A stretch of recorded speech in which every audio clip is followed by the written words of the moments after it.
Elle sera créée début 2013. Alors la Banque publique d'investissement va fusionner OSEO et le FSI, le Fonds stratégique d'investissement. Son objectif est de financer les PME prometteuses et pour cela la BPI bénéficiera d'une force de frappe de 42 milliards d'euros. Tout de suite donc sans plus tarder l'audition de Jean-Pierre Jouyet. Très bonne matinée à tous. Bien, mes chers collègues, en sachant que certains ont des impératifs horaires, apparemment les feuilletons continuent, donc nous devrions libérer certains collègues à 11 heures. Oui, c'est ça, oui. Bon, monsieur le directeur général, mes chers collègues, nous sommes heureux en tous les cas d'accueillir ce matin monsieur Jean-Pierre Jouyet, directeur général de la Caisse des dépôts, pour nous exposer les grandes lignes de la future banque publique d'investissement, sa gouvernance et son rôle. Vous êtes auditionné à la fois par la Commission des affaires économiques et celle du développement durable, je raccourcis, aménagement du territoire, etc. Non, mais nos deux commissions ont décidé de prendre un avis sur le projet de loi instaurant la Banque publique d'investissement, en désignant d'ailleurs respectivement nos collègues André Verretto pour la Commission de développement durable, bonjour jeune homme, et notre collègue Martial Bourquin pour ce qui concerne la Commission des affaires économiques. Donc ils seront les deux interlocuteurs privilégiés après votre exposé, monsieur le directeur général. La création de la Banque publique d'investissement s'inscrit dans la politique du gouvernement en faveur de l'amélioration de la compétitivité de nos entreprises pour favoriser leur développement, notamment s'agissant des entreprises du secteur industriel. Vous vous doutez bien, monsieur le directeur général, que le Sénat représentant d'après la Constitution, j'insiste, les collectivités, vous ne serez pas étonné qu'il y ait des questions concernant le rôle des collectivités, tout spécialement des régions, vis-à-vis à la fois de la holding, mais aussi des deux filiales qui sont présentées, à savoir la BPI Financement Innovation et la BPI Investissement. Et d'ailleurs, vous nous expliquerez comment ceci s'articule, avec en particulier les TPE, les PME, les ETI, qui est l'interlocuteur.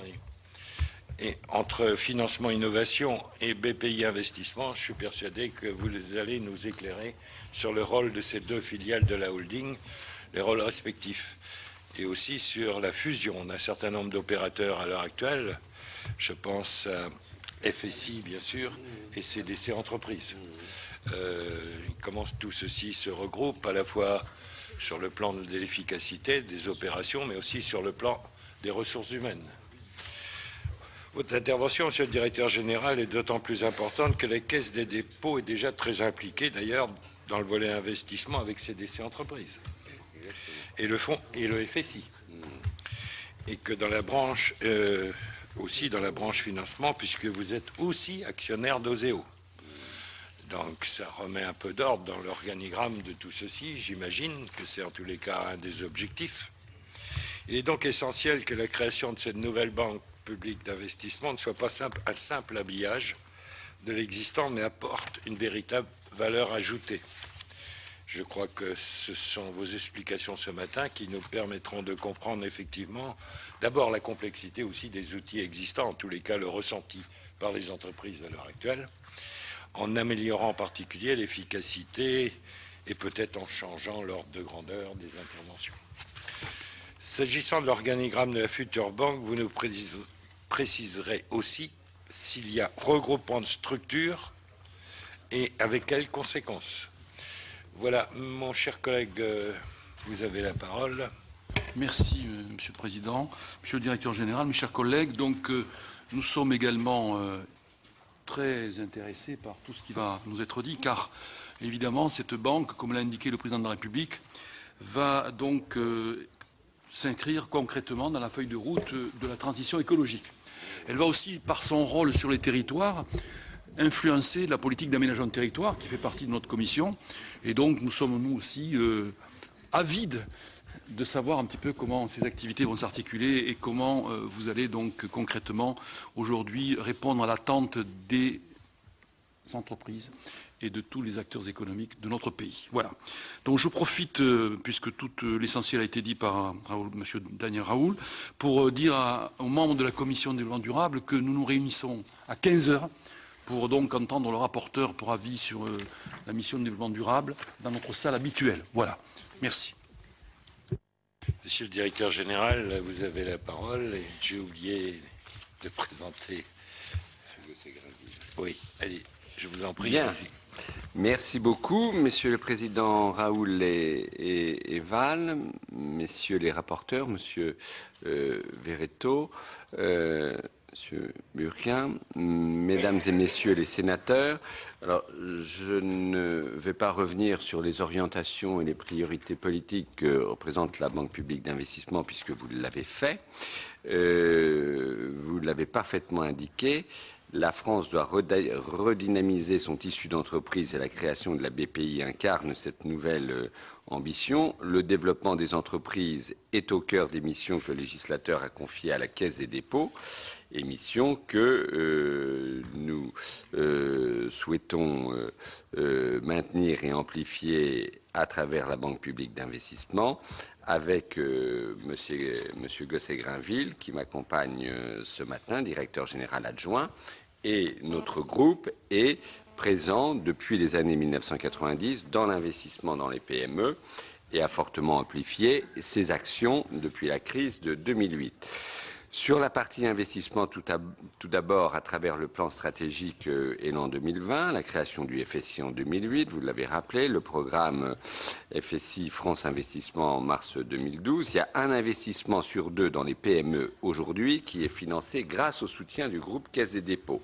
Sur la partie financement ensuite, la Caisse des dépôts est un actionnaire historique d'Oseo à hauteur de 27% et les fonds d'épargne est leur principal financeur.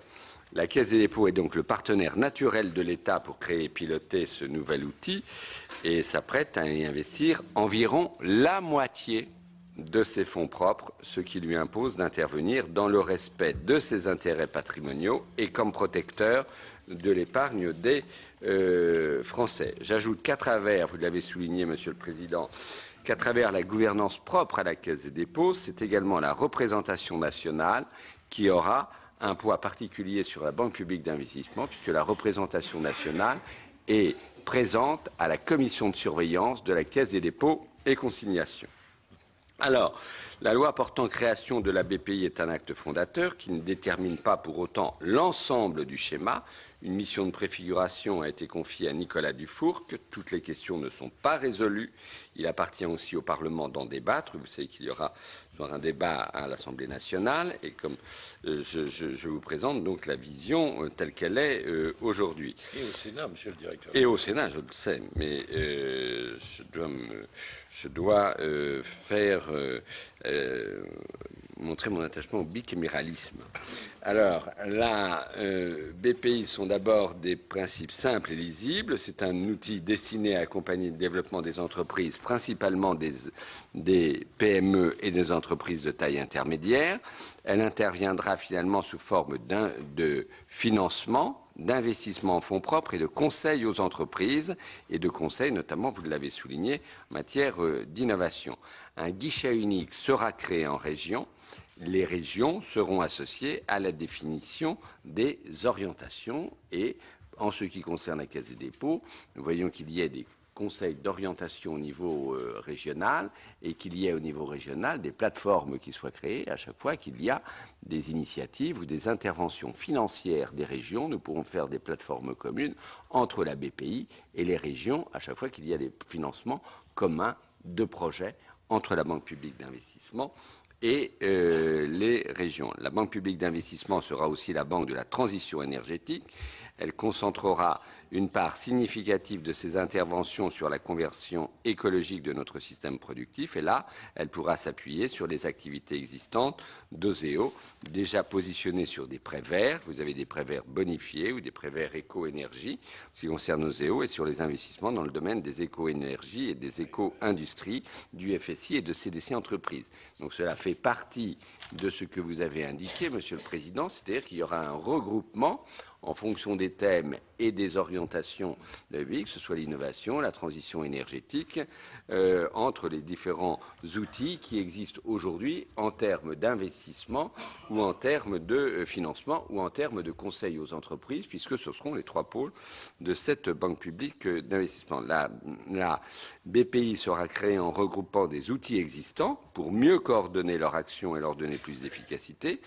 À sa création seront apportés OSEO, le Fonds stratégique d'investissement et CDC Entreprises. Des apports complémentaires dont la nature n'est pas encore arrêtée renforceront son action dans l'économie sociale et solidaire, dans tout ce qui est le soutien à l'exportation, ce dernier domaine étant plus étranger à la Caisse des dépôts. Mais il peut arriver qu'il y ait des prêts qui soient faits aussi à l'export ou pour aider un certain nombre d'activités à l'export.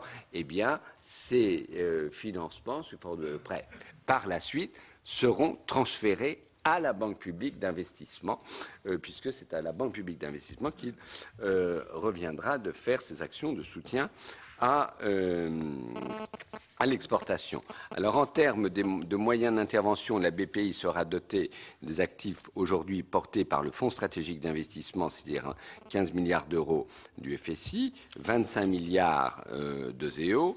Ces actifs génèrent des résultats qui permettront d'amplifier ces moyens d'intervention, puisque, par exemple, l'augmentation du capital non libéré du FSI, qui est aujourd'hui de 3,6 milliards d'euros, sera apportée à la Banque publique d'investissement en complément de ce que j'ai indiqué. Elle pourra également avoir recours à l'endettement auprès des banques, sur les marchés ou auprès des fonds d'épargne, et un chiffre de 10 milliards d'euros qui a été évoqué grâce au relèvement des livrets A et des livrets de développement durable. Le recours à l'endettement, bien sûr, devra rester raisonnable. Alors, en ce qui concerne l'équilibre actionnarial et la gouvernance, la BPI serait détenue à parité par un EPIC et par la Caisse des dépôts. L'État et la Caisse des dépôts seront représentés, seront un strict équilibre au conseil d'administration, et c'est un point auquel la Caisse des dépôts est extrêmement attachée. Le président sera nommé sur proposition de la Caisse des dépôts et le directeur général par décret. Une proposition de loi organique visant à soumettre la nomination du président de l'établissement public BPI Group et du directeur général de la SA BPI Group à l'aval, je crois, des commissions des finances a été déposée. Moi, j'y vois tout à fait le signe positif de l'exercice par le Parlement de ses prérogatives à l'égard de cette nouvelle entité. La gouvernance des filiales d'investissement et de financement est en cours de discussion. La Caisse des dépôts souhaite avoir une prééminence sur la gouvernance de l'entité en charge des investissements, c'est-à-dire des interventions en termes de capital. Ce qui est là, effectivement, comme on dit dans le journal de ce matin, mission qui lui est dévolue de par la loi et qui constitue, comme je l'ai dit, le cœur de l'expertise de la Caisse des dépôts et surtout l'essentiel des apports en fonds propres qui seront consentis par la Caisse des dépôts et consignations. Et la BPI, dans ce secteur comme dans d'autres, devra se comporter en investisseur avisé, notamment à l'égard des autorités de la concurrence et à l'égard des autorités de la concurrence communautaires, notamment qui ne manqueront pas de regarder ce dossier avec vigilance. Comme vous l'avez souligné, messieurs les présidents, les régions auront une place centrale dans la BPI. Au niveau national, elles seront représentées au conseil d'administration et présideront le comité national d'orientation. Au niveau régional, comme je l'ai dit, elles présideront les comités régionaux d'orientation et éventuellement un comité d'engagement ou des plateformes lorsqu'elles auront mutualisé des moyens financiers substantiels en complément de ceux de la Banque publique d'investissement. Alors pour la Caisse des dépôts, quels sont les points de vigilance, puisque là j'interviens devant vous, c'est de vous adresser au directeur général de la Caisse.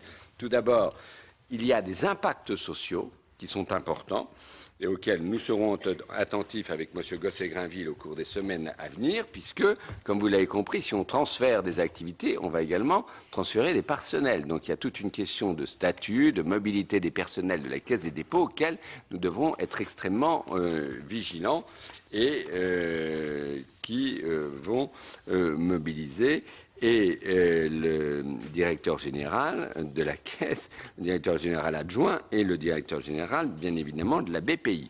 Deuxièmement, l'équilibre entre l'État et la Caisse des dépôts dans la gouvernance de la BPI qui sera cristallisé dans un pacte d'actionnaires. Nous demanderons que certaines décisions du conseil d'administration requièrent le vote favorable des deux actionnaires. Ce sera le cas de l'approbation du budget, la désignation des principaux dirigeants, les investissements ou désinvestissements majeurs, les décisions sur le modèle prudentiel en relation avec l'autorité de contrôle prudentiel, l'allocation des ressources entre ce qui dépend du financement et ce qui dépend de l'investissement. Plus largement, il conviendra de définir l'articulation entre la gouvernance de la BPI et de la Caisse des dépôts, et notamment l'implication de la commission de surveillance de la Caisse des dépôts dans l'administration ou l'orientation, c'est au Parlement de le décider, de la Banque publique d'investissement, puisque, je le rappelle, cette commission est l'émanation du Parlement. Donc, quelque part, c'est la représentation du Parlement au sein de la BPI qui est en cause. Et sur cette question de la gouvernance, nous serons particulièrement attentifs, et j'y insiste, à ce que la parité actionnariale entre l'État et la Caisse des dépôts se reflète dans la composition du conseil d'administration. C'est l'objet de l'article 3 du projet de loi. L'État et la Caisse des dépôts doivent disposer chacun d'autant d'administrateurs au conseil, 4 chacun. Le directeur général de la BPI, selon nous, doit être nommé par décret sur proposition conjointe des deux actionnaires pour respecter ces équilibres. Troisièmement, le modèle prudentiel appliqué à cette banque publique sera soumis au régime prudentiel dit de Bâle. Au-delà de ce régime standard, la Caisse des dépôts demande à ce que des activités d'investissement de la BPI soient soumises aux contraintes prudentielles que nous connaissons aujourd'hui, parce que lorsque vous investissez en capital par rapport à des investissements en prêt, vous devez disposer en face de davantage de fonds propres pour sécuriser vos investissements à long terme. Et aujourd'hui, dans le cadre de Bâle, nous avons des règles prudentielles spécifiques à la Caisse des dépôts et sur les interventions en capital par rapport aux autres banques qui interviennent, elles, davantage en prêt, et donc nous devons garder ces règles prudentielles sur les investissements en capital. De toute façon, quand bien même on souhaiterait que ce soit différent, les autorités prudentielles nous le rappelleraient de la manière la plus claire. Et là, je rappelle aussi aux parlementaires que vous êtes que le régime prudentiel de la Caisse des dépôts est l'une des principales attributions de la commission de surveillance de la Caisse des dépôts et consignations. La structuration de la BPI, le schéma présenté dans le projet de loi initial nous va. Il nous paraît le plus à même d'atteindre l'objectif d'efficacité recherché par la création de la BPI en évitant des conflits d'intérêts entre financement et investissement, comme je l'ai indiqué précédemment. Et la BPI aussi aura bien évidemment pour vocation d'investir, comme nous le faisons déjà à travers un certain nombre d'outils, comme le fait aussi OSEO, par le biais de cofinancement, de co-investissements qui devront être privilégiés. Les modalités d'intervention de la BPI dans les activités et les missions d'intérêt général devront être également intégrées. Leur financement est du ressort du budget et de l'État pour la plupart. Bon, la BPI peut intervenir en complément, mais cela devra être bien évidemment précisé.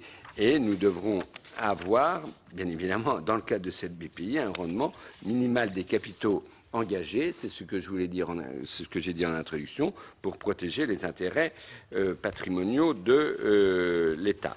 Alors, il y a un problème, pour être très clair avec vous, qui doit encore être tranché, qui est celui, je l'ai dit, la structure telle qu'elle est proposée dans le projet de loi convient à la Caisse des dépôts. Deuxièmement,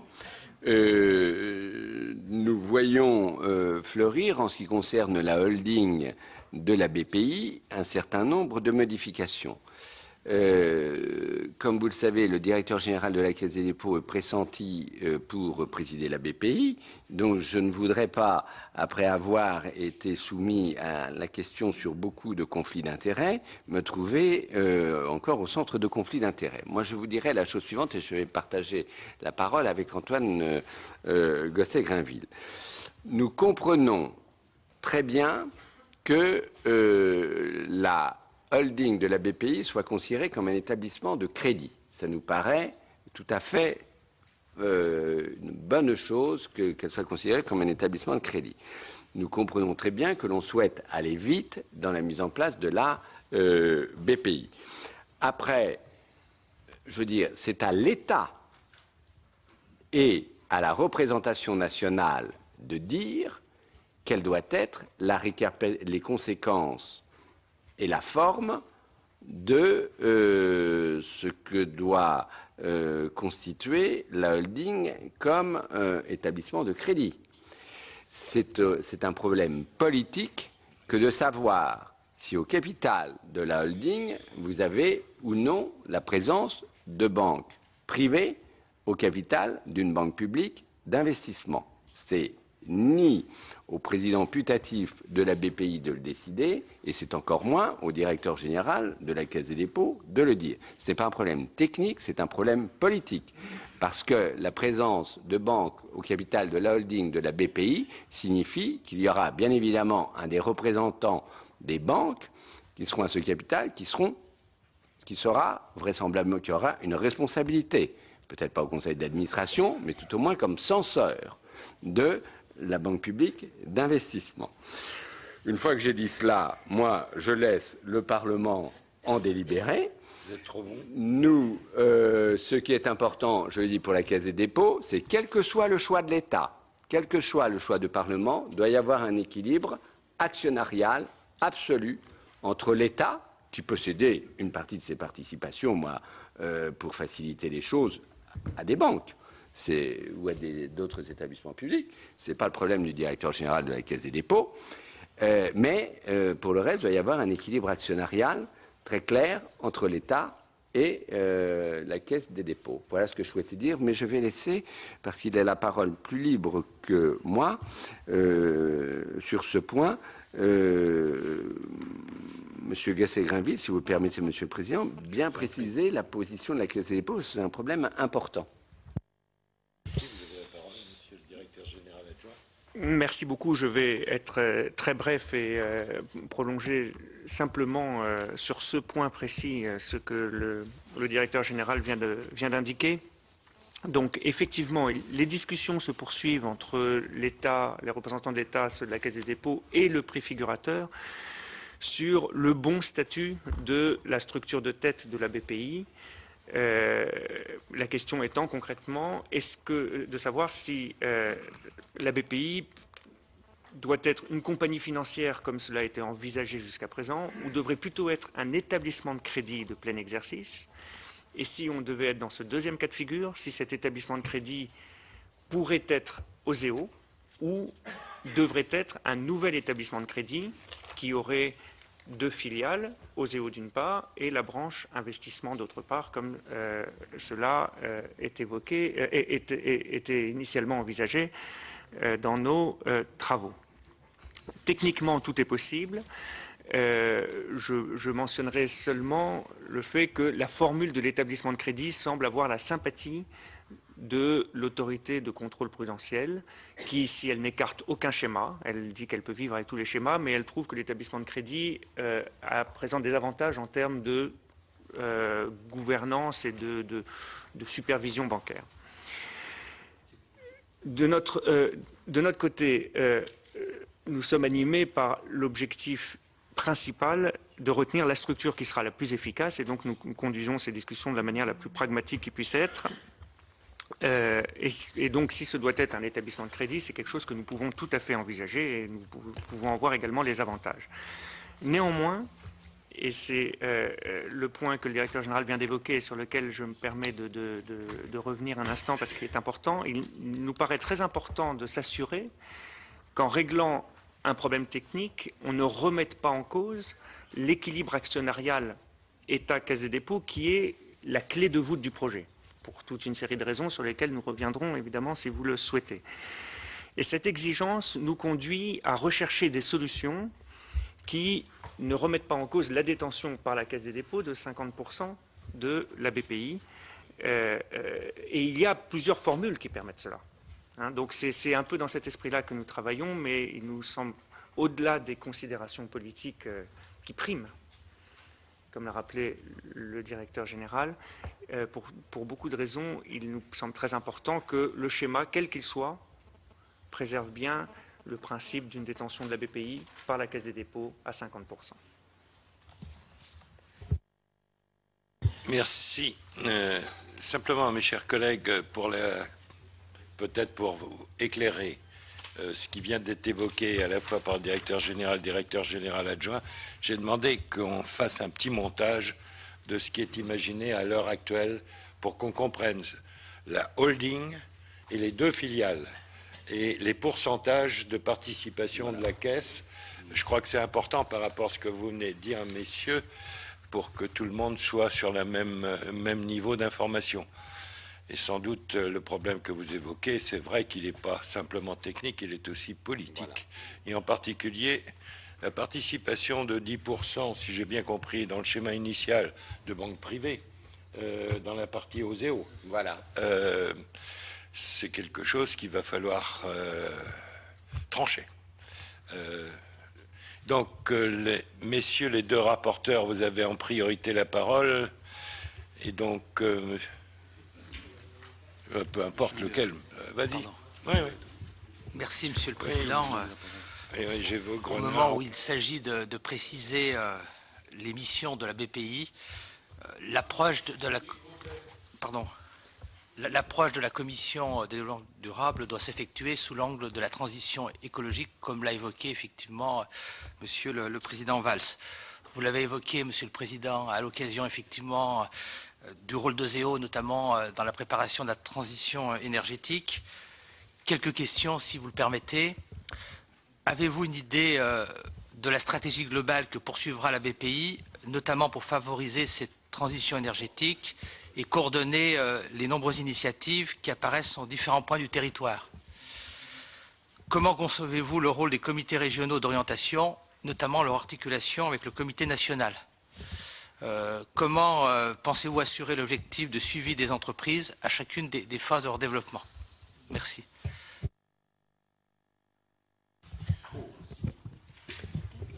Monsieur Bourquin.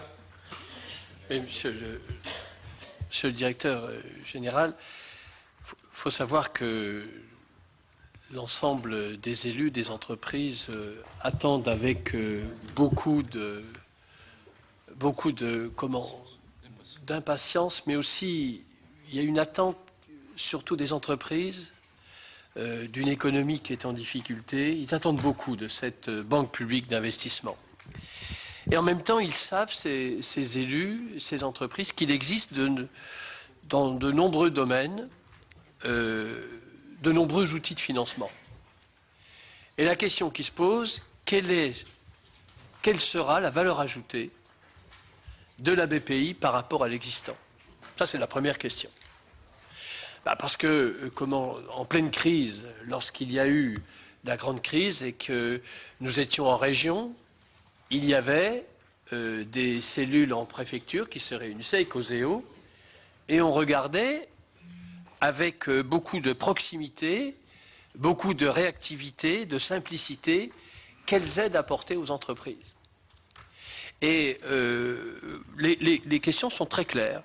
Quels sont les besoins pas ou mal satisfaits sur lesquels la BPI va prendre et apporter des réponses? Le financement de la trésorerie, par exemple, le crédit et la garantie à l'exportation, l'articulation entre l'offre de financement et l'accompagnement des entreprises, et en particulier sur la question des fonds propres. Voilà des questions qui sont très fortes. Deuxième question, plus générale, mais vous l'avez déjà abordée tout à l'heure. Quelle sera la doctrine d'investissement de la BPI? Redéfinition ou évolution de cette doctrine par rapport aux OSEO, et toujours par rapport aux outils existants. Quels sont les critères d'investissement en termes de risque et de rentabilité? Est-ce qu'ils seront les mêmes? Voilà. La question de la compétitivité est au cœur du débat politique français aujourd'hui. Concernant la structuration des filières, concernant l'aide aux entreprises, est-ce que sur cette question de la compétitivité, et notamment ce crédit qui vient d'être mis en place, quelle serait la place de la BPI dans ce domaine? Voilà toute une série de questions auxquelles nous sommes vraiment très attachés, et nous pensons que nous devons sortir de ce débat parlementaire avec un produit tout à fait nouveau, une institution nouvelle qui facilite le développement économique en région et qui facilite le développement économique au niveau national. Si j'ai à l'heure actuelle presque une dizaine de demandes de prise de parole, en sachant qu'à 11h15 nous devrions avoir fini, donc au plus tard. Est-ce que vous souhaitez répondre aux deux rapporteurs d'abord? Oui, peut-être, Monsieur le Président, oui, si mais vous permettez.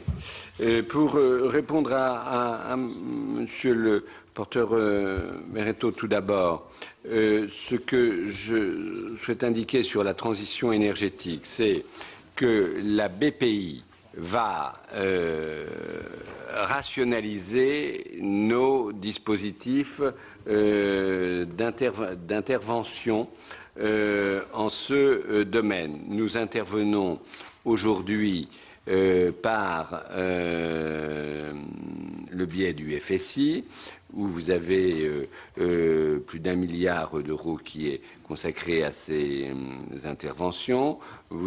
Comme je l'ai dit, vous avez les prêts OSEO, les prêts verts et économie d'énergie. Vous avez également les prêts écotechnologie qui ont été lancés par CDC Entreprises, et c'est une des priorités fixées à la BPI. La Caisse des dépôts est très présente sur ce sujet de la transition énergétique, notamment à l'égard de CDC Climat et, comme vous le savez également, dans le cadre des fonds d'investissement d'avenir dans les PME. Et donc vous avez des interventions à la fois en capital et en prêt sur un ensemble de PME pour développer tout ce qui est énergie renouvelable, tout ce qui est transition écologique, tout ce qui est réhabilitation énergétique d'un certain nombre de logements. Enfin, tout ça, nous le faisons aujourd'hui. Ce que je peux dire, c'est que l'ensemble de ces activités, y compris celles de CDC Climat et des fonds de programmes d'investissement d'avenir, seront, qui sont gérés par ces entreprises, seront automatiquement transférés à la BPI et qu'il y aura une articulation de plus en plus étroite avec ce qui se fait en ce domaine et notamment au niveau des directions régionales de la Caisse des dépôts. Donc tout cela sera coordonné et apporté à la Banque publique d'investissement. Deuxième aspect, sur les comités régionaux d'orientation et les comités nationaux, votre question est pertinente. Elle vaut également pour les comités d'engagement et d'investissement. Je le dis pour d'autres questions. C'est-à-dire que nous devrons déterminer, selon moi, là je réponds à titre personnel parce qu'il n'y a pas encore eu de décision prise au niveau des conseils d'administration et des organes de gouvernance de la banque, mais vous devriez avoir des seuils d'intervention au niveau régional, des seuils d'intervention au niveau national qui seront décidés par chacune des filiales, qui peuvent être différentes d'ailleurs lorsque vous investissez en capital, lorsque vous investissez en fonds propres. Il doit y avoir une articulation très très forte de rapport entre ce qui existera au niveau régional, sorte de guichet unique dans les comités d'engagement et les comités d'investissement, et les orientations stratégiques qui seront retenues. Et donc, il doit y avoir un système de reporting en mauvais français et d'instruction des dossiers très étroitement liés entre le niveau national et le niveau régional, de façon, c'est votre troisième question, à assurer un suivi simplifié pour les entreprises. C'est la question de M. Bourquin également. Suivi qui soit simplifié, coordonné et qu'elle n'ait plus à s'adresser, comme c'est le cas actuellement, soit à des directions territoriales de la Caisse, soit à des organismes différents de la Caisse des dépôts, soit à OSEO. Mais que, en fonction du financement, de l'accompagnement des entreprises ou de l'intervention en fonds propres, il y ait bien à chaque fois un des interlocuteurs qui soit bien identifié, des comités qui suivent l'ensemble des dossiers. Et le niveau régional doit également capter des dossiers intéressant le niveau national. Je veux dire qu'il y a un rôle de capteur de dossiers, capteur d'initiatives, pour répondre aux deux rapporteurs, qui doit se faire en région et qui doit se faire de manière professionnelle. Moi, j'ai visité un certain nombre de régions la semaine dernière. Ce qui m'a frappé, c'est qu'on le faisait sans le savoir, on le faisait de manière un peu éclatée, et que moi, le principal avantage que je vois dans tout ça, c'est de formaliser et de coordonner et de simplifier et de donner un visage et d'incarner au niveau régional une somme d'initiatives déjà éclatées. Là, donc, c'est une des valeurs ajoutées, pour répondre à M. Bourquin, de la BPI par rapport à l'existant. Et puis, l'autre valeur ajoutée, c'est effectivement de prendre en compte des besoins qui sont mal satisfaits. Vous avez tout ce qui existe en trésorerie, vous avez effectivement l'accompagnement export, et vous avez le développement de ce qui est en fonds propres sur les plus petites entreprises et sur les entreprises de taille intermédiaire. Sur la doctrine d'investissement de la BPI, je dois rappeler, c'est tout ce qui est centré sur PME et BPI. Ce qui veut dire que l'on n'exclut pas d'avoir des filières, et qu'on aura des filières au service de la compétitivité. Moi, je pense à l'automobile, je pense à l'aéronautique, je pense à d'autres types de filières. Il y a une filière aussi écologique, énergie renouvelable, tout ce que vous avez dit. Mais on ne peut pas non plus multiplier les filières à l'infini. On va intervenir, je sais qu'un certain nombre d'entre vous, ils sont très sensibles, la BPI interviendra dans les investissements dans le numérique, mais avant que la doctrine d'investissement de la BPI soit précisée dans le numérique, il faudrait que la doctrine de l'État sur l'intervention en numérique soit précisée. La BPI sera un outil au service aussi de la doctrine d'intervention de l'État en matière de numérique et de très haut débit et de couverture très haut débit du territoire. Mais là, il faut que nous ayons des orientations qui nous soient données par l'État pour que la BPI puisse y intervenir en risque et en responsabilité et en rentabilité.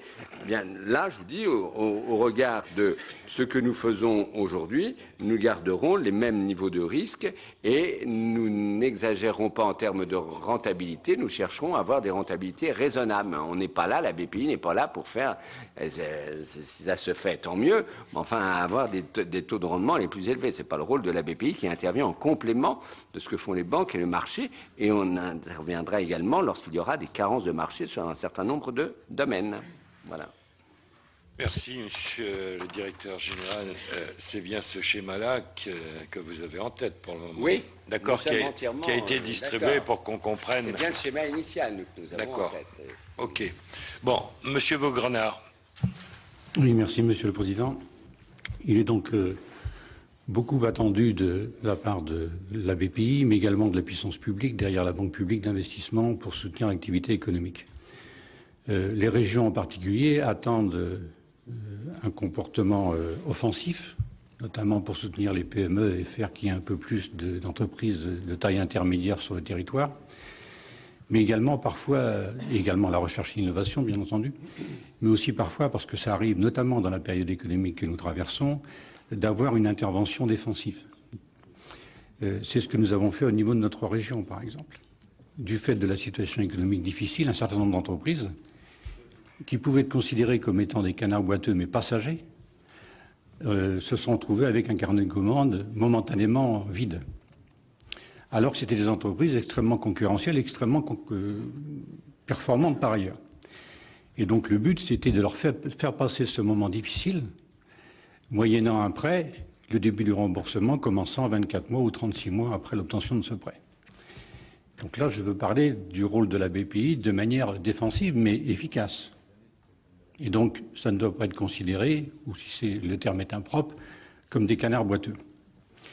Le rôle des régions, vous le savez, inquiète non pas les régions, mais elles souhaiteraient être impliquées très fortement dans le fonctionnement de la BPI, dans l'obtention des prêts et dans la connaissance également que doivent avoir les entreprises des possibilités qui leur sont offertes. Très souvent, c'est une absence d'information et de communication qui fait qu'un certain nombre d'entreprises ne savent pas de quoi elles pourraient éventuellement disposer ou bénéficier en termes de prêts. Il me semble que les guichets uniques et les plateformes que vous évoquiez tout à l'heure devrait être sous la responsabilité des assemblées régionales ou copilotée avec la Banque publique d'investissement, mais non pas, comme vous l'évoquiez tout à l'heure, la Banque publique d'investissement en associant les régions. Je dis cela parce que les régions ont fait la démonstration, je vais être très bref Daniel, ont fait la démonstration depuis quelques années de leur efficacité dans leur soutien à l'activité économique, notamment des petites et moyennes entreprises. Donc là où ça fonctionne bien, là où ça marche bien, je pense qu'il est plus utile de travailler en bonne concertation et de manière extrêmement décentralisée. J'aimerais que vous soyez plus précis par rapport à cela, sur le fait que les plateformes seraient plutôt sous la responsabilité des régions en associant bien entendu la Banque publique d'investissement et non pas l'inverse comme vous l'aviez évoqué tout à l'heure. Merci. Je crois que c'est une des questions un peu difficiles qui est posée. Et nous devions auditionner M. Rousset cet après-midi, mais il a annulé son rendez-vous. Je suis persuadé que nous aurons l'occasion d'en reparler, de cette relation entre les régions et justement cette BPI, même décentralisée, enfin peu importe les plateformes. Je crois que c'est un des enjeux. Monsieur Well. Pardon. Je me suis trompé, alors. Trompé de bras. Moi, je rejoins cette question qui a été posée par Marcel Pétain sur l'essentiel. Mais il y a une chose qui m'inquiète. Je crois que c'était Well qui levait la main. L'expérience prouve que les sociétés à Châtillon. ça ne marche jamais. Il faut toujours un opérateur majeur. Alors, moi, j'aimerais savoir qui va diriger. C'est l'État ou c'est la Caisse des dépôts? Et moi, je souhaiterais que ce soit la Caisse des dépôts. L'État doit contrôler, doit administrer, doit accompagner, mais ne doit pas se substituer aux opérateurs. C'est une philosophie qui est la mienne. Je dis simplement qu'aujourd'hui, il ne faut pas qu'on se renvoie la balle en disant ben, c'est à l'État, ou etc. Et moi, je souhaiterais qu'il y ait un majoritaire. À 51%, on peut trouver des solutions intelligentes. Le deuxième point, ce qui m'inquiète, vous l'avez souligné, c'est le fait qu'il y ait des banques privées en aval. Parce qu'évidemment, ils vont être au courant des dossiers, et vous imaginez ce qui va se passer. C'est-à-dire que l'intervention des banques privées au contact des entreprises va faire en sorte qu'ils seront toujours les premiers sur les opérations. Et donc là, je crois qu'il faut légitimer un processus qui permette de bien contrôler les opérations qui vont se passer. Je l'ai vécu pendant 30 ans à l'Institut régional de développement industriel, dont vous êtes actionnaire avec 22%, et le conseil régional avec 20%. Et dès l'instant où nous évoquons des dossiers en conseil d'administration, immédiatement les opérateurs privés prennent ces dossiers et ils anticipent. Alors, ce n'est pas forcément mauvais pour les industriels, puisque la compétition est un facteur de progrès. Pour autant, attention dans la gestion des opérations. Voilà. Troisièmement, on nous avait annoncé cette BPI comme intervenant assez rapidement.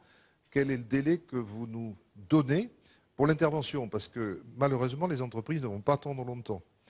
Aujourd'hui, entre les besoins des entreprises et le besoin des collectivités, le problème est lourd et nous avons des besoins de financement pour les collectivités entre 15 et 20 milliards par le fait que Dexia n'intervient plus. Et quant aux entreprises, et notamment pour les fonds de roulement, vous avez oublié du reste l'agroalimentaire. Je vous rappelle que l'agroalimentaire, c'est 12 milliards de positifs dans la balance commerciale. Vous avez cité un certain nombre de secteurs qui certes ont des besoins, mais n'oubliez pas l'agroalimentaire qui irrigue tous nos territoires et particulièrement le rural. Donc je souhaiterais que, je sais qu'on l'oublie souvent, et ça me ferait plaisir que vous le réintégriez. Voilà, merci. Merci, Monsieur Guillaume. Oui, messieurs les présidents, monsieur le directeur général. D'abord, je crois qu'on peut dire que actuellement, les collectivités locales n'ont qu'à se louer des relations qu'elles entretiennent avec la Caisse des dépôts. Et dans beaucoup d'endroits, en tout cas c'est mon cas, avec Oseo, pour l'aide aux entreprises. Nous avons signé des conventions. Moi, j'ai signé une dernière dans mon département de la Drôme. Ça se passe remarquablement bien. Et c'est très important de pouvoir aborder ces sujets de développement économique au plus près du terrain, sachant que l'organisme est un organisme national. C'est, je crois, ce qui fait la force.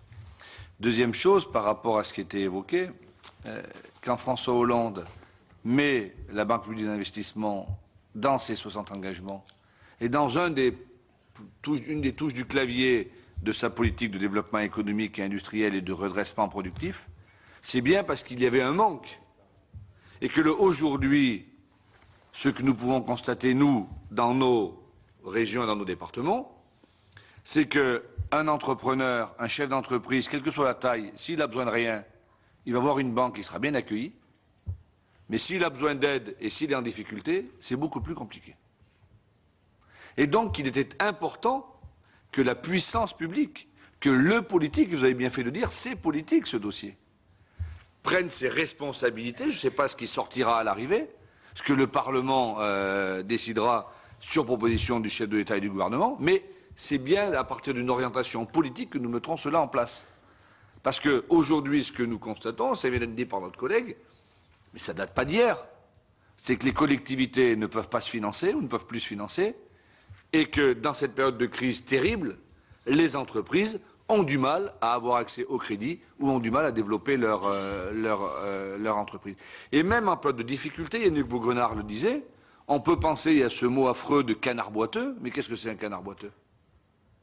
C'est rien que la préfiguration d'un canard qui marchera bien quand sa patte sera réparée et ne boitera plus.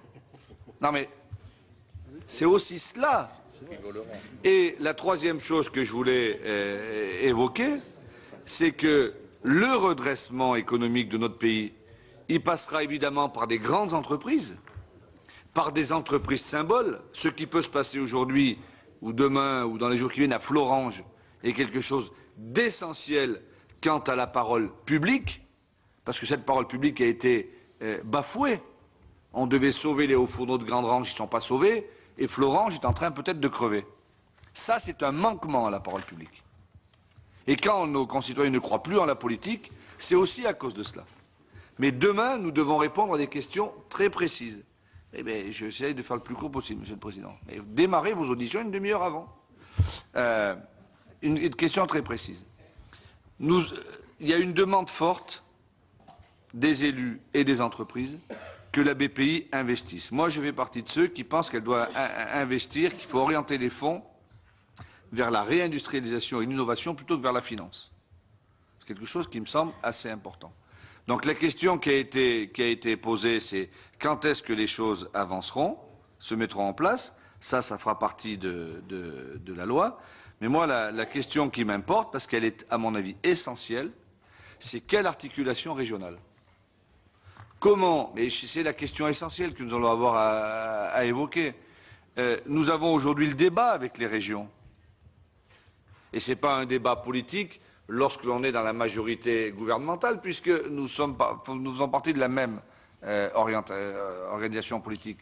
Mais il n'empêche que pour moi, la mise en place de la BPI, ça ne peut pas être, me semble-t-il, les pleins pouvoirs aux régions dans le traitement de leurs dossiers. Et il faut trouver l'articulation entre la force de la puissance publique, le savoir-faire des régions, mais également aller au plus près des petites entreprises qui, elles, créent de l'emploi tous les jours. Merci, Monsieur le Vice-président. Monsieur Teston.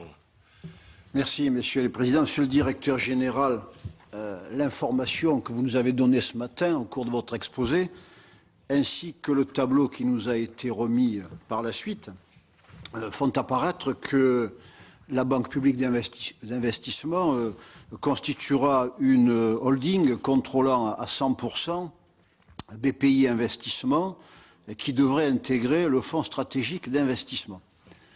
Alors le Fonds stratégique d'investissement détient de nombreuses participations dans des groupes français.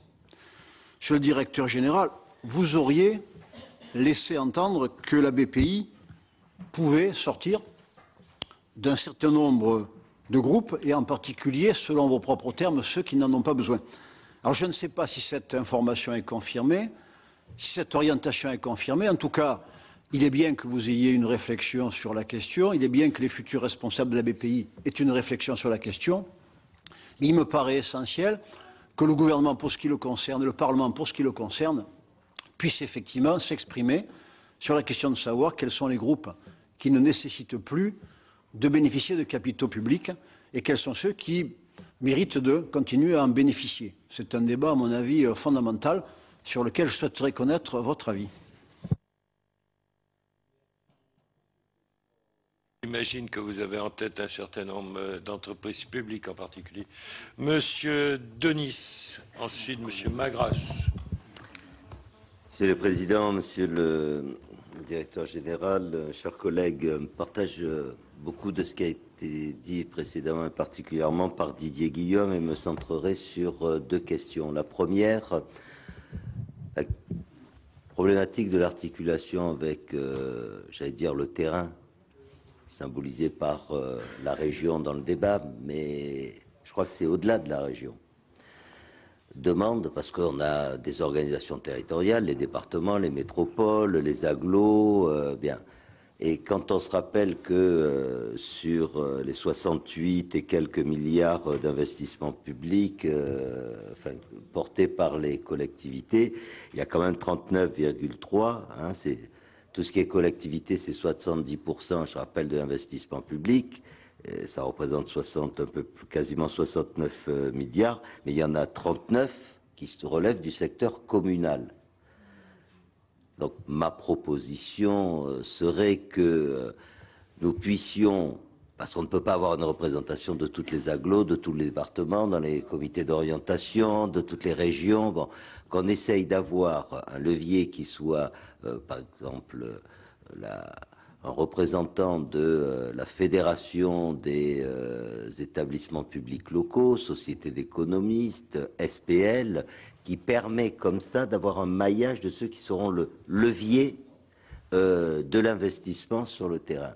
C'est une proposition, et d'ailleurs il me paraîtrait utile que cette fédération au niveau national, la Fédération nationale des EPL, puisse être au Conseil d'orientation. Je voulais savoir votre sentiment, connaissant l'importance de l'économie mixte dans les efforts que nous devons faire. La deuxième question, la BPI est aussi concernée par l'économie sociale et solidaire.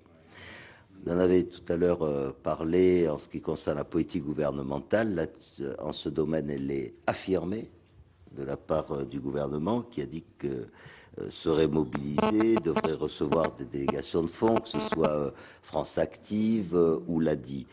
Je voulais savoir quelle était l'articulation avec la loi en préparation telle que vous l'envisagez, et quelles seraient les formules de type certificat de mutualiste ou titre associatif, participatif, que cela pourrait revêtir pour donner toute sa place à l'ESS, par exemple. Merci. Monsieur le Directeur Général, je vous propose de répondre à cette série de questions parce que je pense que l'essentiel, en tous les cas, de l'enjeu politique ont été posés et après on reprendra la suite des questions.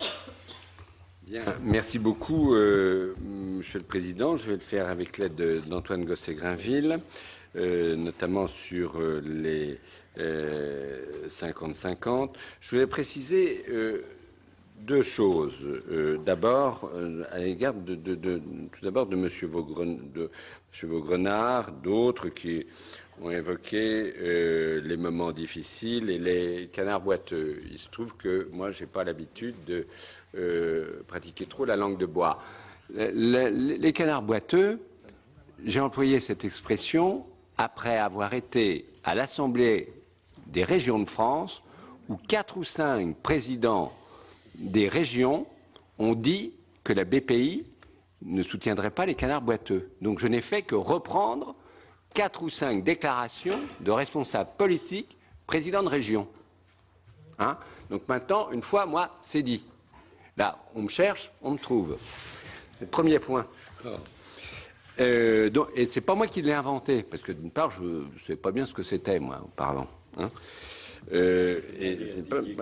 Voilà. Bon, enfin, c'est pas moi en tout cas qui l'ai dit, mais enfin, il se trouve que vous n'avez pas d'audition cet après-midi avec le président de l'Assemblée des régions de France, donc c'est dommage, voilà. Mais vous lui poserez la question. Ça viendra. Oui, ça viendra. Alors, mais en revanche, plus sérieusement, quand il y a des moments difficiles, Monsieur Vaugrenard, on sait faire. Et la Caisse des dépôts sait faire. S'il faut passer par des prêts, que ce soit aux EO ou la Caisse des dépôts, on saura faire pour faire face à des solutions défensives, comme vous me l'avez dit, sur le fait que nous puissions faire en sorte de trouver des solutions temporaires. On le fait déjà. On le fait déjà. Dans votre région, il y a de la construction navale. Sur la construction navale, qui est-ce qui intervient dans les moments difficiles, si ce n'est la Caisse des dépôts? À qui on a demandé d'intervenir à chaque fois, si ce n'est à la Caisse des dépôts? Ce n'est pas l'État qui est intervenu, premier point. Deuxièmement, quand sur le 1% logement, il y a des difficultés et qu'il y a des solutions défensives à trouver sur le logement, à qui on demande d'intervenir? Ce n'est pas le budget de l'État, c'est la Caisse des dépôts, c'est les fonds d'épargne, c'est nous qui allons soutenir pendant 3 ans une politique immobilière du logement. Donc on sait faire et on saura faire dans le cadre de la BPI, et je ne veux pas qu'on croie que la Caisse des dépôts ne sait pas prendre de solutions défensives, et sur le plan industriel, et sur le plan du logement, et sur le plan de l'activité sociale. Et je rejoins ce qu'a dit M. Guillaume sur la parole publique. Je veux dire que sur Florange, s'il y a un projet, et s'il y a un projet intéressant, et s'il y a des projets qui permettent effectivement de tenir la parole publique, eh bien, la Banque publique d'investissement ou auparavant le Fonds stratégique d'investissement saura faire s'il y a des projets. Il faut nous donner les projets sur Florange, et on le fera. Bon, donc je voudrais que sur ces choses-là, ce soit clair et qu'on sache qu'on est capable également d'avoir des activités défensives, qu'on est capable d'avoir une vision qui est axée sur la réindustrialisation, que pour ma part, je l'ai dit extrêmement clairement, je crois que la Banque publique d'investissement doit être une banque qui doit être au service de la réindustrialisation des territoires, que c'est une banque qui doit être au service de la défense de l'activité industrielle des territoires, et c'est une banque aussi qui doit être au service j'allais dire, des services. Vous avez des activités de services qui doivent également être soutenues, et ce n'est pas une banque qui a vocation à soutenir les activités financières, mais bien les activités productive. Donc je le dis extrêmement clairement de ce point de vue-là, et à rechercher le rendement pour le rendement. Je vais être clair avec vous. Alors la seconde grande question qui a été posée à la fois par M. Vaugrenard, par M. Guillaume, que M. Teston également a reprise, c'est l'articulation avec les régions. Moi, je veux être clair avec vous. Cette question-là, elle est politique. Elle est politique. Nous ferons, nous, en tant que responsables techniques de la Caisse des dépôts, comme vous l'avez dit, Monsieur Guillaume, nous chercherons à faire en sorte de faire aussi bien en simplifiant les procédures que ce que nous faisons aujourd'hui avec les présidents de conseils régionaux, de départements et d'agglomérations. Mais si on se parle franchement, là aussi, et M. Teston l'a bien, Denise, pardon, l'a bien souligné. Oui, je m'excuse, M. Denise, pardon. Non, mais je vais lui répondre également à M. Teston. M. Denise, ce qui est dit, c'est que j'ai un son de cloche des présidents d'agglomération, des présidents des grandes villes et des présidents des régions. Ce n'est pas à moi de le résoudre. Donc, moi, il me faut une réponse là-dessus. Et la réponse, elle doit venir du Parlement et du gouvernement. Et je m'inscrirai dans le cadre qui sera dit, et au niveau des comités d'engagement et au niveau des comités d'orientation. J'ai mon opinion là-dessus, je vous l'ai donnée, on peut ne pas la partager, et après, je ferai en fonction de ce que seront les choix politiques arbitrés par le Président de la République et le Premier ministre. Donc, je suis extrêmement clair sur le sujet, et je suis favorable, je le dis à M. Denis, à ce qu'il y ait effectivement les EPL et les représentants des EPL et des sociétés des communistes au Conseil d'orientation de la BPI. Moi, ça me paraît intelligent personnellement. Alors, en ce qui concerne les autres questions sur les délais d'intervention, le premier conseil d'administration devrait avoir lieu en janvier, plutôt dans la deuxième quinzaine de janvier de la BPI, après l'approbation de la loi. Les opérations d'apport, je vais y revenir, là c'est bien la question de M. Teston, suppose qu'il y ait des délais, des autorisations de Bruxelles, la consultation des institutions représentatives du personnel à OSEO et à la Caisse des dépôts, et bien évidemment des commissaires aux apports, ce qui nécessite quand même là plusieurs mois, et ce qui va nous amener au cours du second trimestre 2013 sur ces opérations techniques. Mais ce que je veux vous rassurer, mesdames et messieurs les sénateurs, sur le fait qu'il n'y a pas de solution de rupture. C'est-à-dire que et la Caisse des dépôts et le Fonds stratégique d'investissement et OSEO vont continuer à travailler pendant ces temps-là. On va faire le pontage et on va faire j'allais dire, organiser la continuité des actions entre la mise en place de la BPI et ce qui existe. Il n'y aura pas de solution de rupture. On va continuer à travailler tel qu'on le fait actuellement, et c'est tout le travail que remplit avec une grande efficacité Nicolas Dufourcq actuellement. Voilà ce que je souhaitais vous indiquer pour répondre là à M. Teston, avant de laisser la parole à Antoine Gosset-Grainville sur 50-50 et la doctrine. Je n'ai pas parlé de sortie de groupe. Ce qui se passe, M. Teston, c'est qu'on va être obligé de faire des apports pour respecter les parités, justement, actionnariales. Et il y a des cessions qui vont se faire de la Caisse des dépôts à l'État.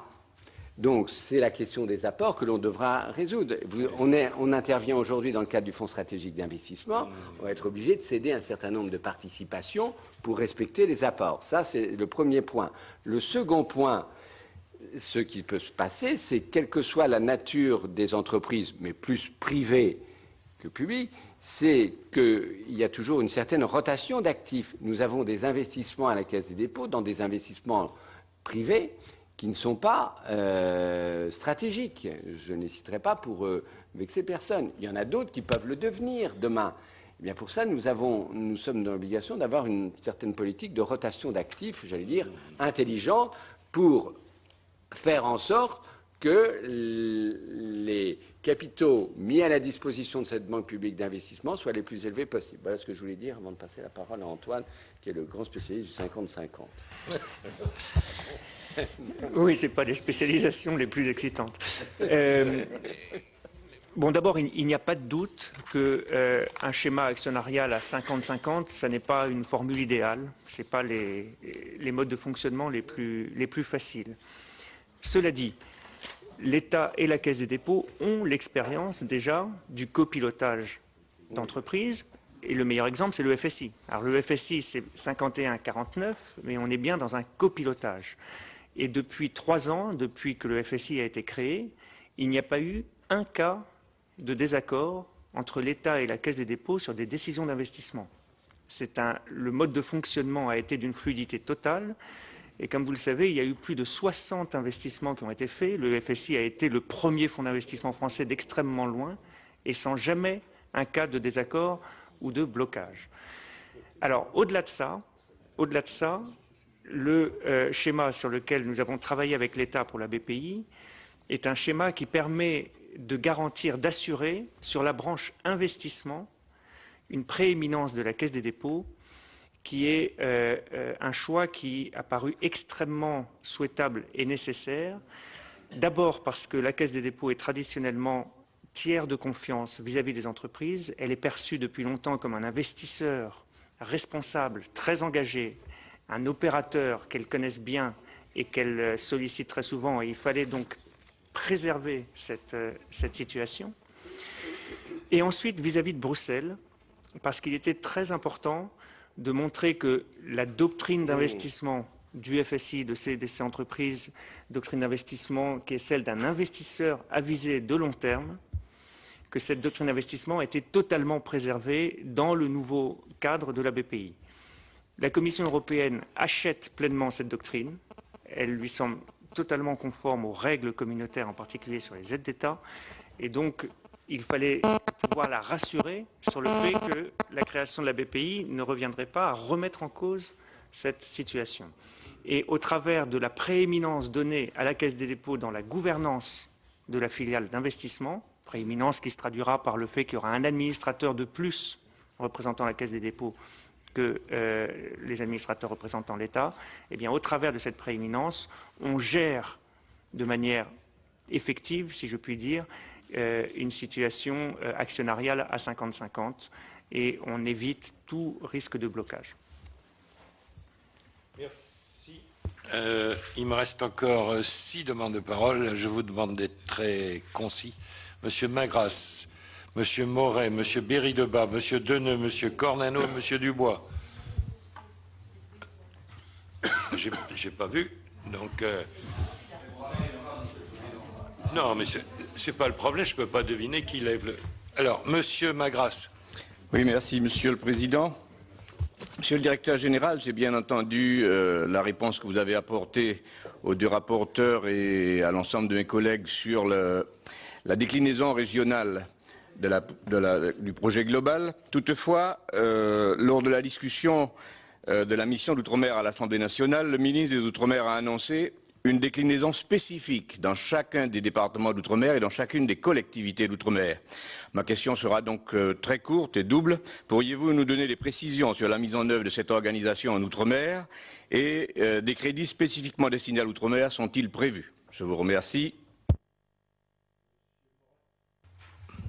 Merci, Monsieur le Président. Je voudrais d'abord souligner le caractère très clair de la présentation que nous a faite le Directeur Général et dire que nous avons, je crois, tous apprécié cette présentation, sa franchise et cette absence de langue de bois, toutes qualités qui ne sont pas les plus répandues dans la haute fonction publique.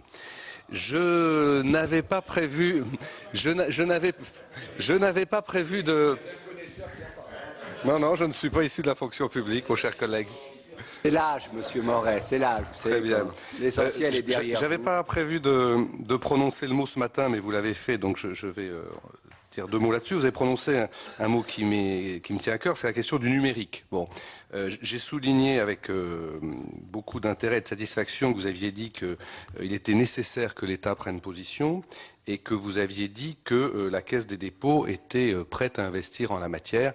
Et je crois que la Caisse des dépôts a un rôle essentiel à jouer en la matière. Et j'espère qu'au cours d'une prochaine audition, on pourra plus largement aborder ce sujet. Sur le sujet du jour, je crois qu'un des grands avantages de la BPI, ça a été largement dit, c'est d'arriver à fusionner une multitude de structures et d'offrir ainsi une plus grande clarification du paysage et par là même sans doute des gages plus grande efficacité. Moi, je voudrais vous poser une question qui est la suivante. Pourquoi n'a-t-il pas été prévu d'essayer d'inclure dans ce regroupement l'Agence des participations de l'État ?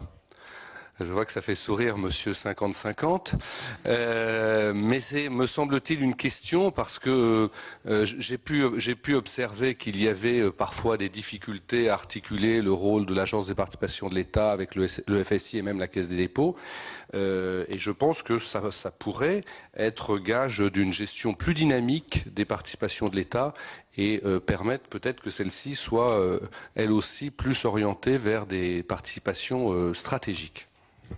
Merci, Monsieur Claude Berry-Debat. Oui, ma question sera très courte, d'autant qu'elle a été déjà posée et en partie répondue. C'est sur l'articulation entre la région et le terrain. En tant que président d'une communauté d'agglomération, je rebondis sur les propos qui ont été tenus par Marc Daunis et même si dans la répartition des cohérences, dans l'architecture des collectivités locales, la région, bien entendu, est éminente en matière de développement économique, de stratégie. La question qui se pose quand même, ce sont les communes et aujourd'hui les communautés d'agglomération, les communautés de communes qui jouent un rôle prédominant en matière d'investissement, aménagement des zones, aménagement d'hôtels d'entreprise, aménagement de pépinières. Donc c'est elles qui sont le plus proche des investisseurs. Donc ma question, même si vous avez dit que vous aviez des demandes tout à fait contradictoires ou différentes entre les régions, les départements et les représentants des communautés d'agglomération d'une façon générale. Ma préoccupation, c'est de voir comment être le plus proche du terrain et répondre, je dirais, de façon pertinente et rapide à la demande des entreprises, de façon très forte proximité. Oui, Monsieur Deneux. Oui, vous avez déjà répondu, Monsieur le Directeur Général, à un certain nombre de mes préoccupations, mais je voudrais quand même faire quelques observations. Une banque publique dans ce pays, il faut quand même se méfier. Ça va modifier le paysage bancaire traditionnel et les plus grands cracks bancaires des 30 dernières années, ce sont été des banques publiques, il faut quand même le dire. Alors vous avez émis quelques principes sur les conditions de gestion. Moi, je voudrais rappeler que vous serez une banque, mais soumis aux mêmes règles de gestion, aux mêmes règles prudentielles que tout le monde, et qu'il faudra les respecter. Alors, ayant posé ça, c'est une construction originale. Qu'est-ce que vous allez pouvoir faire ? Vous allez, à mon sens, ne pouvoir faire que d'avoir un rôle d'orientation, voire d'aiguillon, parce que par rapport au financement des entreprises, vous n'avez pas de moyens. Le financement total des entreprises dans ce pays, c'est sensiblement 1600 milliards. Au mieux, vous, avec les fonds propres qu'on annonce, vous ferez 45, 50 milliards d'interventions, c'est-à-dire pas grand-chose. Donc, vous ne pouvez avoir qu'un rôle d'orientation par filière et d'aiguillon. Autrement, on n'attend pas après vous et c'est pas utile. Bon, alors donc, bien choisir les filières. Oui, mais il faut être très clair. Vous pouvez raccourcir là. Bien choisir vos filières. Et puis après, comment allez-vous faire dans les régions pour avoir des connexions avec les banques coopératives qui, dans ce pays, représentent plus de 60% du PNB et qui sont des républiques autonomes régionales. Les grands réseaux sont faits de banques régionales autonomes. C'est pas l'échelon national qui commande, il faut s'en rappeler. Et un autre point que je voulais voir, à quel taux allez-vous pouvoir sortir? La politique de la Caisse de dépôt, qui est sans doute celle de l'État en matière de livret A, augmente les taux actuellement. Au mieux, si on garde le livret A à 2,25, vous sortirez pas à moins de 4, vous aurez au moins 100 points de base de risque parce que vous allez ramasser les mauvais risques si vous devenez un établissement de crédit. Autrement dit, est-ce que vous avez une préoccupation pour sortir à des taux bas? Et un dernier point, à qui votre conseil rendra compte de sa gestion chaque année? Merci. Monsieur Cornano. Oui, pour dire simplement que l'objectif affiché par le gouvernement, c'est de participer à la réindustrialisation du pays en accordant des prêts aux PME. Mais je voudrais venir sur le point par rapport aux retombées sur l'emploi, par rapport à la capacité d'engagement qui est autour de 40 milliards sous forme de prêts. Vu le besoin d'emprunt des PME qui tourne autour de 200 milliards, qu'est-ce que vous dites à ceux qui disent que ce n'est pas assez? Merci, Monsieur le Président. Monsieur le Directeur Général, je m'excuse, mais j'allais poser quasiment la même question que Marcel Deneux. Moi, j'ai bien compris que la BPI, elle présentait un intérêt, c'était formalisé, c'était simplifié. Vous l'avez dit, je reprends vos propos et moi, j'adhère complètement à cela. Et c'était donner de la lisibilité. Ceci étant dit, donc, ce serait a priori un statut bancaire. Donc, a priori, BAL 3 va s'appliquer, hein, c'est ce que vous nous avez dit. Et ma question, c'est où est le curseur entre sécurité et efficacité? Parce que je pense que c'est une vraie problématique que vous allez rencontrer, évidemment, compte tenu, je dirais, de l'objet même, je dirais, de la BPI. Donc, je fais un peu plus court que Marcel, mais j'ai envie de poser la question quand même. Si, Madame Bourget. Merci, Monsieur le Président. Ma question va être un peu malicieuse par rapport au sérieux de tout ce qui a été posé, mais je crois qu'elle mérite d'être posée. Je me suis prise à rêver lorsque vous avez prononcé, Monsieur Jouyet, le mot de parité, mais c'était parité actionnariale. J'aimerais savoir si on respectera dans la gouvernance de la BPI la parité, ou du moins on tendra à la parité comme la loi le suggère, et même l'impose, et qu'on ne vivra pas le même désagrément de la BCE qui ne compte pas une seule femme. Merci. Monsieur le directeur général. Bien. Alors, on va répondre beaucoup. Je sais que M. Denis a un impératif et je n'ai pas répondu à une de ces questions. Sur l'économie sociale et solidaire, il faut savoir que le principal intervenant en ce domaine, Monsieur le sénateur, c'est la Caisse des dépôts et qu'on mène des accords innovants avec les associations que vous avez indiqué tout à l'heure. Le gouvernement a affiché son ambition pour l'économie sociale et solidaire dans la BPI. Il y a 500 millions d'euros qui ont été affichés. Eh bien, nous mettrons en œuvre cette ambition en faisant en sorte, là aussi, d'apporter toute notre expertise qui est aujourd'hui dans la Caisse des dépôts à la Banque publique d'investissement et les outils dont nous disposons, notamment à travers les directions régionales sur l'économie sociale et solidaire. Voilà ce que je voulais vous dire et on mettra au commun. Là, ça sert. Également, je réponds tout à l'heure, c'est une de simplification, de lisibilité et ça me paraît mieux aller. Pour répondre à Monsieur Magras, il est clair que la spécificité outre-mer sera prise en compte. Il y aura une déclinaison pour les départements territoires telle qu'elle a été indiquée par le ministre. Mais moi, je ne peux pas vous dire aujourd'hui, dans les départements, je ne suis pas assez avancé pour savoir combien, comment et tout. Là, il faut attendre quelques temps. Mais enfin, ce que je peux vous dire, c'est que cette spécificité sera bien évidemment prise en compte dans le cadre de la BPI. Pour répondre à Monsieur Moret, ce que je souhaite, c'est qu'il y ait sur le numérique le rôle le plus important une fois que le gouvernement aura en février prochain défini ses orientations sur la BPI. Je laisserai Antoine répondre sur le rôle de l'APE qui sera présent également dans le cadre du conseil d'administration. Pour Monsieur Berry-Debat, oui, nous souhaitons tous être plus proches du terrain. Je crois que c'est extrêmement important. Je le redis, je souhaite qu'il y ait l'association la plus étroite et l'implication des élus la plus forte possible.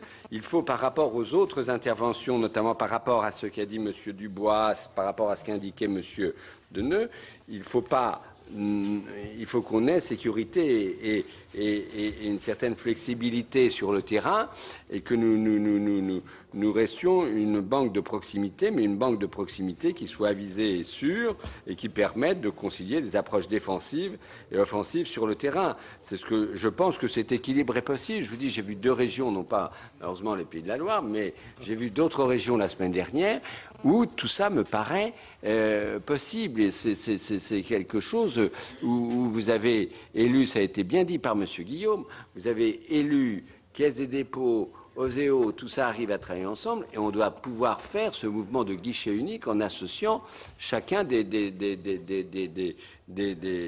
responsables et en évitant ce que le risque que pointait M. Deneux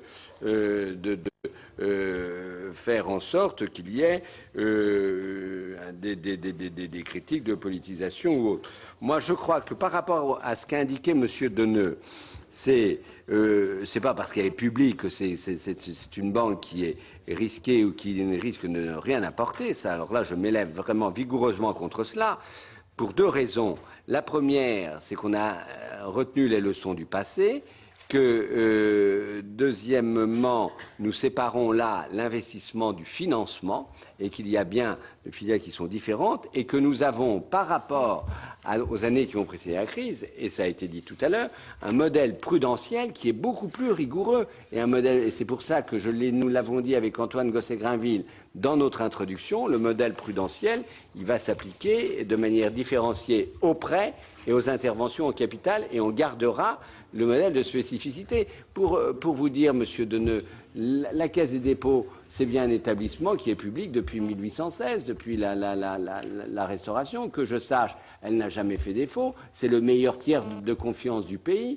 Quant aux prêts que vous avez indiqués, à quel niveau on sortira, je vous signale que la Caisse des dépôts, compte tenu des ressources plus importantes qui lui sont données, est prêt, par rapport aux collectivités locales, par rapport aux PME, à accorder des prêts à des taux plus faibles que ceux que vous avez indiqués. Après, nous dépendons des relations, notamment sur les fonds d'épargne, des accords que nous avons avec le Trésor, administration que j'ai un peu connue par le passé. Donc voilà, mais la Caisse est prête à sortir à des taux plus bas que ce que vous avez indiqué. Nous attendons aussi des signes qui nous soient donnés. Et nous avons un effet de levier important, un effet de levier d'entraînement, parce que, vous dites c'est pas beaucoup, mais c'est un effet, je crois, très important. Il suffit de voir le nombre de personnes qui viennent nous voir, ou d'entreprises qui viennent nous voir, ou M. Greuss et Grainville, ou moi-même, ou à Paris, ou dans les déplacements en région, parce que nous co-investissons, parce que nous cofinançons, parce que nous savons mobiliser l'argent privé. Et c'est en cela que la Banque publique d'investissement va permettre de jouer. De même, il y aura des garanties, et que les garanties que l'on pourra donner auront un effet d'amplification sur le financement de l'économie. Voilà ce que je voulais indiquer. Pour Mme Bourget, alors là, moi je suis très favorable. Je suis très favorable à la parité. Non, je sais bien que c'est pas pour vous. Non, mais je veux vous répondre là aussi clairement, comme je l'ai fait à M. Vaugrenard. Je suis très favorable, effectivement, à ce que l'on tente dans la gouvernance de la BPI à des niveaux de parité dans les conseils d'orientation et dans les conseils d'administration. Et ce n'est pas à moi de le décider, mais je suis extrêmement favorable, pour être très clair avec vous, madame, qu'il y ait également parité dans la représentation des présidents de région au sein du conseil d'administration de la Banque publique d'investissement. Et que moi, qu'il y ait une femme présidente de région qui soit membre du conseil d'administration de la BPI, pour être encore plus clair, m'ira parfaitement. Voilà. Déclaration. Alors, je vais laisser quand même Antoine sur les sujets les plus faciles, sur l'APE, pour répondre à M. Moret. Vous avez peut-être des noms, d'ailleurs, Monsieur le Directeur Général. Je pourrais vous les donner. Oui, Monsieur Cornano. Peut-être sur la question relative à l'APE. En réalité, la constitution de la BPI, c'est une décision qui amène à la fois la Caisse des dépôts et l'État, et en l'occurrence l'APE, à transférer, à mettre en commun une partie significative de leurs actifs. Pour notre part, c'est 50% de nos fonds propres qui vont être logés dans la BPI. Pour l'APE, c'est des actifs très significatifs qui seront transférés. Donc, je ne peux pas vous répondre plus que ça, mais en réalité, c'est déjà une opération de transfert substantielle. Oui, c'est ce qui me semble. L'APE est quand même très, très impliquée dedans. Et pour prolonger d'une phrase la réponse de Jean-Pierre Jouyet sur les règles prudentielles, concrètement, donc, ce que cela veut dire, c'est que la BPI sera soumise à Bâle III et à Bâle III renforcé pour ce qui concerne ses activités d'investissement, puisque comme elle investira beaucoup dans des entreprises de taille intermédiaire et des PME qui sont des investissements par nature risqués, il faut que les règles prudentielles qui s'appliqueront soient adaptées à la réalité et à l'ampleur des risques en cause. Quelle était la question de la Guadeloupe là. C'est répondu. Merci. Bien. Mes chers collègues, je pense qu'on aura beaucoup de travail lors du débat parlementaire sur le rôle en particulier du national, du régional, c'est ça le problème fort. Et aussi de l'État stratège et de l'intervention, donc filière, etc. au niveau national, et l'intervention au niveau des PME, TI, etc. C'est deux choses qui vont se croiser. Merci beaucoup en tous les cas, messieurs les directeurs, d'avoir participé. Je suis persuadé que nous aurons peut-être l'occasion de nous revoir lors du débat parlementaire. Oui. Quand les choses seront affinées, passer au premier filtre de l'Assemblée. Non, je n'ai pas répondu à une question. Juste dernier point, parce que ce Cornano l'avait posé, ça a été posé. Juste sur un dernier point, il est évident que le Conseil de la BPI et que la gouvernance de la BPI devra rendre compte annuellement de ses activités, comme le fait la Caisse des dépôts, moi j'y suis favorable, au Parlement. Et que donc vous ayez un compte-rendu d'activité de la BPI devant le Parlement, à chaque fois, sur les activités de la BPI, pour répondre à la question qui m'a été posée. Voilà.